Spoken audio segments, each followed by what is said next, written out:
Welcome to the Fun Astrology and Merriman Market Analyst Saturday Financial Podcast. I'm Thomas Miller. Thank you for joining us. Of course, the weekly newsletter published every weekend on MMAcycles.com by financial analyst and astrologer renowned Ray Merriman. Just because of what's going on in the world, I can tell you this one is a gripper. At the end, I have a little personal experience with the new app that Ray has been talking about. Got to try it out this week with very good results. I'll tell you about that at the end. Let's get started with the first news story, this about the obvious big outage on Friday from CNBC.com.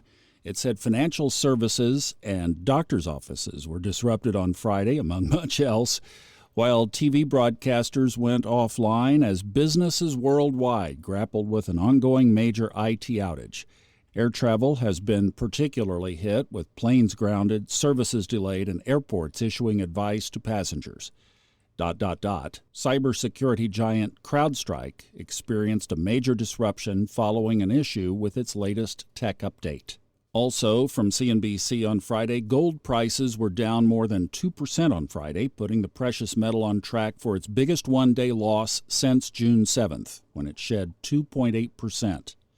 The move comes after gold hit a record high earlier this week, and that very thing is the trade that I'm going to tell you about at the end. The app called it. Here's Ray's comments for this week. It was a week that the powerful Mars-Uranus conjunction took place right on the ominous fixed star Algol.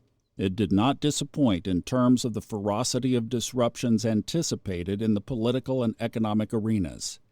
As stated in this column 2 weeks ago, quoting now, combining this legend of Algol with the nature of Mars, of war, aggression, threats, heat, and Uranus, the disruptor, bearer of sudden surprises and shocks, such as earthquakes and natural calamities, and you have the ingredients for a potentially dangerous period for humankind. This can also translate into sudden and sharp reversals in several financial markets. End quote. Financial markets, from stocks to precious metals and other commodities, were roiled as well. It began with the attempted assassination of former President Donald Trump, followed by increasing calls for current President Joe Biden to withdraw from the election, especially following the report that he contacted COVID-19 shortly after announcing that he would consider stepping down if he was diagnosed with a medical condition. And the week ended with a massive IT outage affecting critical services worldwide, including online trading platforms, banks, healthcare services, and airline travel. Global stock markets started the week well enough, with several making new all-time highs before a severe decline commenced toward the end of the week. New all-time highs with intermarket bearish divergence patterns were witnessed in several regions. In Europe, for instance, the Netherlands AEX soared to a new all-time high on Monday, July 15th, but this was not matched by any of the other European indices that we track. By Friday, it had all fallen hard. In Asia and the Pacific Rim, Japan, India, and Australia all recorded new all-time highs, but only India survived until Friday. The other two indices sold off sharply by Friday. Similar intermarket bearish divergences were evident in the United States. Both the S&P and Dow Jones Industrial Average soared to new all-time highs on July 16th and July 18th, respectively, but the Nasdaq did not breach its all-time high made the prior week. For the week itself, the Dow Jones Industrial Average lost over 1,000 points between Thursday's all-time high and Friday's low. The Nasdaq fell over 1,300 points from its all-time high of July 11th to its low on Friday, July 19th. It is possible that the 4-year cycle crests are in, as described in our recent webinars. If so, then the 15 to 26% decline is underway by November and even possibly by the end of next month. Gold and silver also exhibited intermarket divergences last week. Gold shot up to another all-time high on July 17th at $24.8840, but silver fell short of a secondary high for this primary cycle on July 11th of $32.01. By Friday, gold had plummeted nearly $100 in 2 days, while silver lost nearly 10%. For the record, the new MMA app recorded its sixth hit in a row involving a swing trade in gold of over $50 within 1 week. The one bright spot was in Bitcoin and Ethereum. Bitcoin rose to 67,452 on Friday, breaking above important moving averages following its cycle low of 53,523 back on July 5th. This was in alignment with our comments made recently that the double bottom in Bitcoin, July 5th and July 8th, looked very good and represented at least a decent short-term buy-up to the 34-week moving average. It just closed above that on Friday, which opens the possibility of a move to 90,000 plus or minus 6,000, as long as it continues to remain above this moving average, which is currently around 65,000.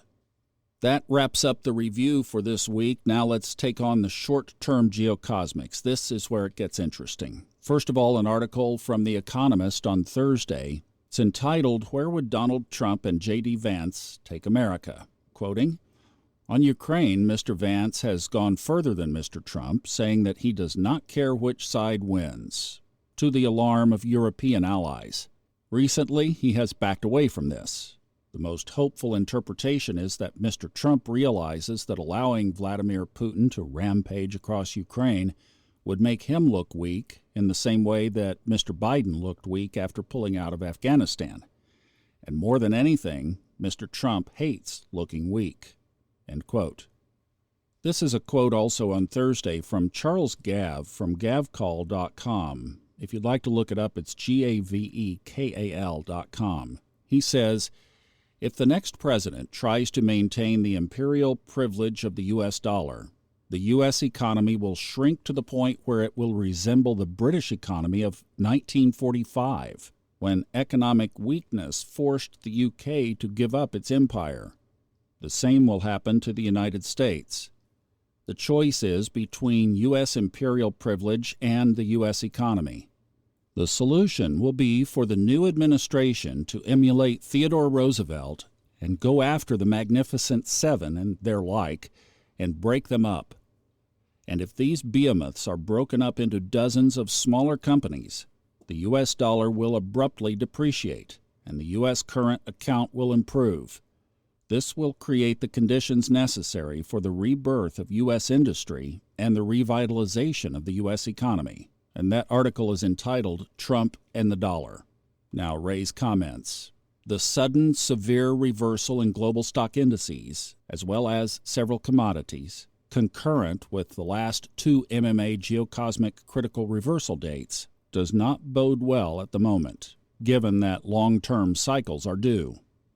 In bull market cycles, the most severe declines are always at the end of the cycle. Furthermore, as research of our MMTA-3 students has shown, these sell-offs have a huge correspondence to times when Mars forms a hard aspect to an outer planet, and especially when there are two outer planets in a major aspect at the same time. First off, this column and our subscription reports noted the Saturn and Neptune retrogrades of July 29th and July 2nd as a potential low from which rallies would commence in some financial markets, especially in gold. That indeed happened in both gold and Bitcoin. It then noted that these and other markets could suddenly reverse July 12th to the 15th plus or minus 3 trading days when the Mars-Uranus-Algol conjunction would unfold. That has now happened. In the case of stocks, this is the kind of signature we would look for when the 4-year cycle crest takes place. If not now, the next one of August 14th to 19th, plus or minus 1 week, could be even greater. That is when Mars will conjoin Jupiter and both will square Saturn. Venus will join these planets in a T-square then as well. Additionally, there will be a full moon in T-square to Uranus on August 19th as the Democratic Convention convenes. It has the potential to be a very chaotic event, especially as the full moon T-squares Uranus and activates President Biden's 12th House Sun-Mercury conjunction. As stated in this column previously, the longer Biden stays in the race, the worse it becomes for both him and the Democratic Party. It could become increasingly bearish for the U.S. and other world stock indices too. There is a full moon this weekend as well, as the sun prepares to move out of the emotional and oft-times clinging to the past sign of Cancer, Monday morning, into the fiery sign of Leo. This full moon and the change of signs will also form a hard aspect to Pluto, the end of the matter, which makes a T-square to President Biden's natal moon of family and popularity.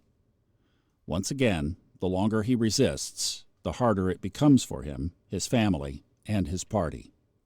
Additionally, these same aspects do not lessen the danger to lives from either natural calamities or violent human actions. Pluto not only represents the end of the matter, but also a threat to security. With Pluto in hard aspect to one's natal angles or planets, no one escapes unscathed, unless there is a surrender to the inevitable. Pluto can represent the obsession with power and resistance to let it go, but once one lets it go, a healing and recovery process can commence. It's part of the cycle of life.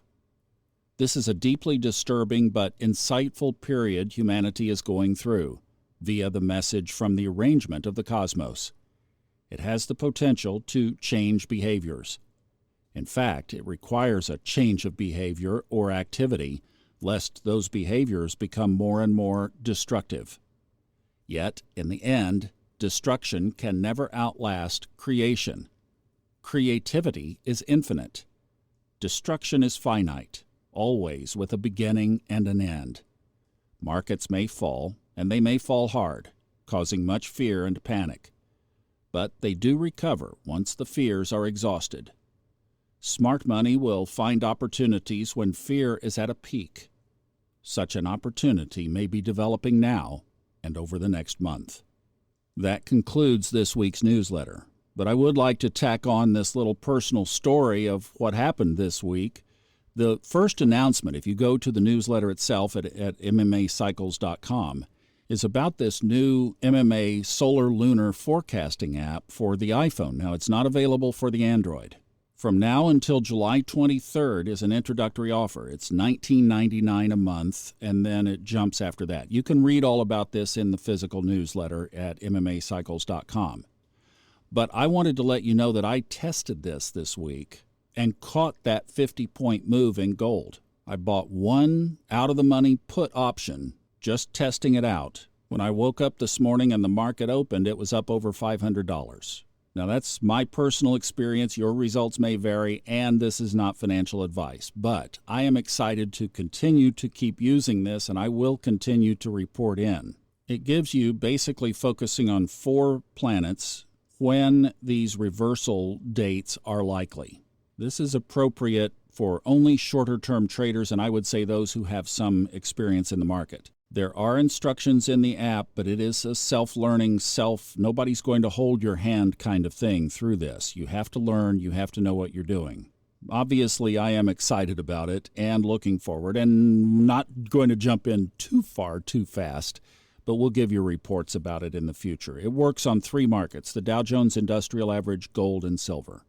And that offer does expire on Wednesday, so if you want to take a look at it, you could check it out. All right, that's it. Thank you. Have a great rest of the weekend. I'll see you with a special edition tomorrow on Fun Astrology, and then back next week with the full plethora of podcasts. Lots to talk about. Glad we're here. Glad we're going through this together.